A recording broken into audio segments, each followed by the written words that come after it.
Red Flag édition fan d'animé, parce qu'il y en a certains, c'est vraiment compliqué de parler avec vous. Et les derniers, vraiment, c'est les pires. Premier Red Flag qui me vient en tête, c'est ceux qui restent coincés sur les animés de leur enfance. Alors personnellement, j'adore Dragon Ball par exemple, mais voir des quadras barbus, et là je pense pas du tout à moi, revenir à ça tout le temps, ne parler que de ça H24, vraiment, vous me foutez des crises d'angoisse. Deuxième Red Flag, c'est dans la continuité en fait, c'est ceux qui continuent de débattre de la puissance des personnages. Si vous avez 15 ans, ok, pourquoi pas. Maintenant, à un moment donné, faut savoir aller se faire foutre. La plus forte, c'est Madoka. Troisième red flag que je croise souvent, ce sont les gens qui ne comprennent pas les animés qu'ils regardent. Et là, je pars en story time, parce que du coup, à l'époque où je fréquentais les applications de rencontre, je suis tombé sur un profil d'une demoiselle qui, je cite, disait ne pas vouloir de gauchias qui la contacte, pour le paragraphe d'après nous raconter que son animé préféré, c'était One Piece.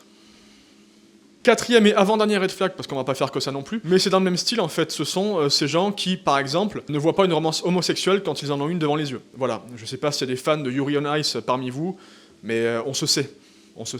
Et dernier red flag, pour moi, ce sont les pires, vraiment ces gens sont insupportables, ce sont les gens qui font des listes de red flag.